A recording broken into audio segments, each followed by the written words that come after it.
Okay guys, what is up? So today, this is part 2 of my engine build videos. We are going to be cleaning this and maybe getting piston ring sized and getting in the block. I'm going to go ahead and get to it. Yeah. So, I'm coming to you from the future because I forgot to open up this video. So that's why the engine's already hanging up. And then in the next clip, it's going to be on the workbench. So, little pineapple for you guys. Okay, let's get to this cleaning. Use the flywheel bolts to hang it from the engine hoist.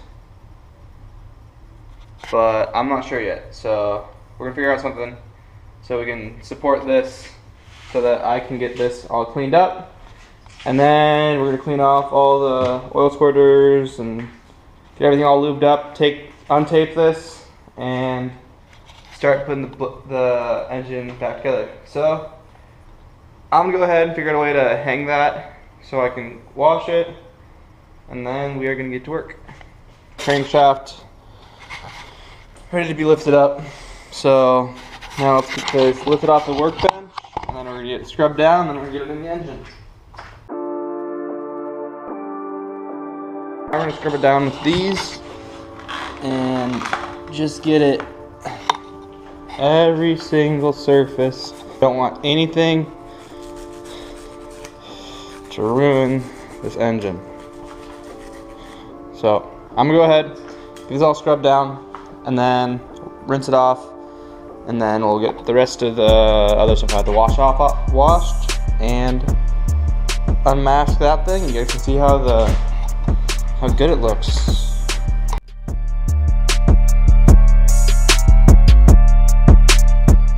We just finished getting the crankshaft cleaned, all the things cleaned, the caps. Now we're gonna go ahead and unmask the engine and start assembly. So, go ahead and do that. Okay, so the first thing first, we gotta drop in all of our oil squirters, which are right here. And second thing in the king races. So right here. And then we just slap her in. Pretty simple. I'm gonna get to work on that. I don't know if I'm gonna film much of it. I'm just trying to get done right now. I got class in a little bit. So yeah, let's go ahead and get this together. First thing is putting in these little oil squirters. They just go in these holes right here. And they just push in, and then you just gotta put all 6 of them in.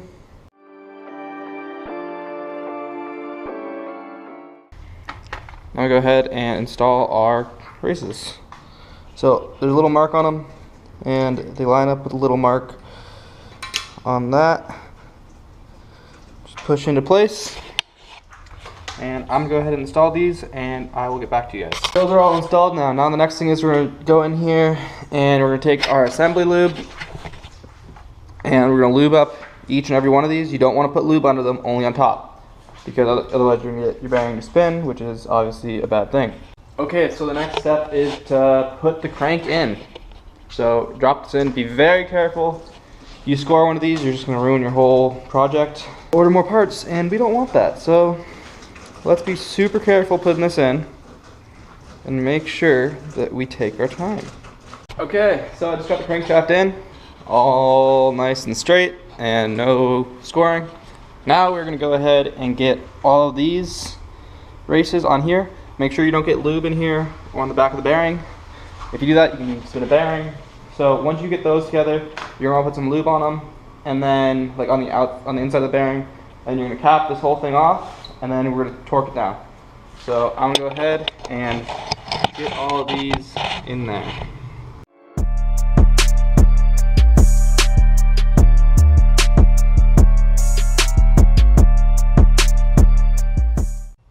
So I like to go ahead and put some lube on the bolts just to make sure you get a better torque value.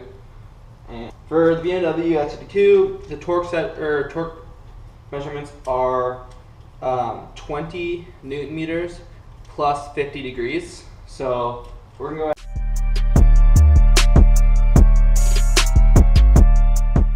now we're gonna go ahead and torque these to 50 degrees.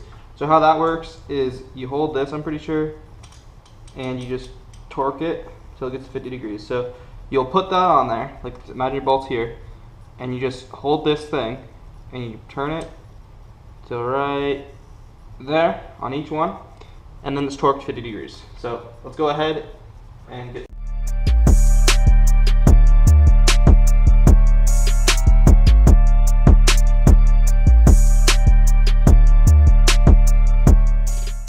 Okay guys, so I just got back from class.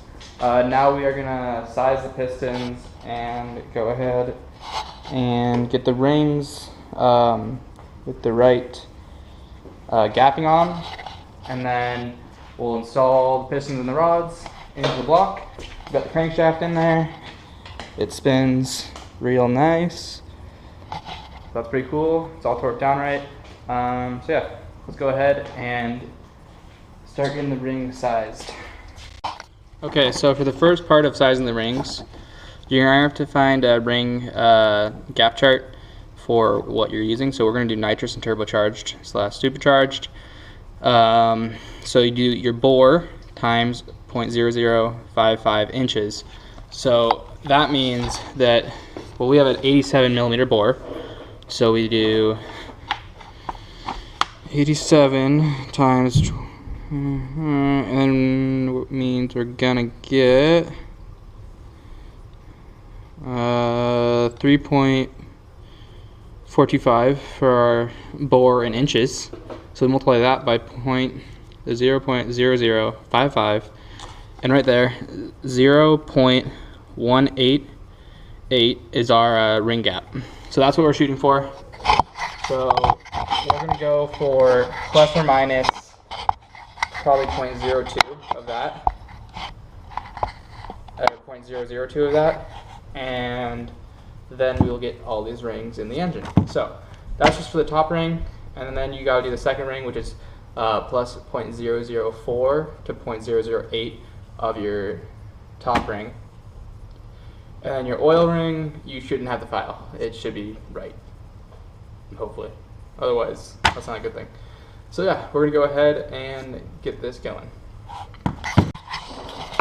Okay, so the first thing you want to do is you want to take your ring. Your top ring is the one that's perfectly flat, there's no grooves in it. Your middle ring, this is on my pistons at least, I don't know if you guys are gonna be able to see that, but there's a little ridge on the ring, and that ridge just means it's the middle ring. It's a little bit thicker than the top ring, so you just put it in there, and then you use your piston to push it down just a tiny bit, just to make sure it is perfectly flat.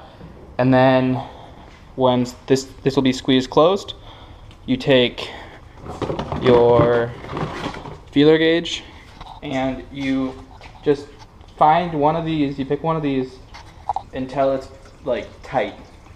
It doesn't have to be like super tight, but until it's pretty tight. So we're gonna go ahead and get this going. When you put this first ring in, I like to just take some oil and put it around the cylinder, just to lubricate it nice and good, because you don't want to ruin your brand new cylinder walls. So we're gonna go ahead and get this ring in there and measure it out. Hey guys, so we just finished getting all the rings gapped properly, and now we are gonna go ahead and put our first piston in the engine.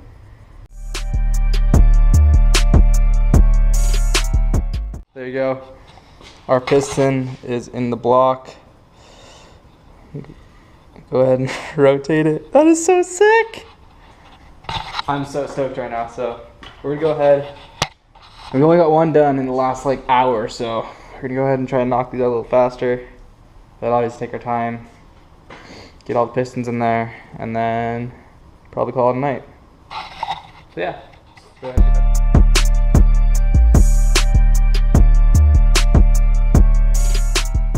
Okay guys, so I wasn't able to get it done today. I messed up when I was filing one of the rings, and therefore I would only be able to put in one more piston, and it's really late right now, so I want to go to bed.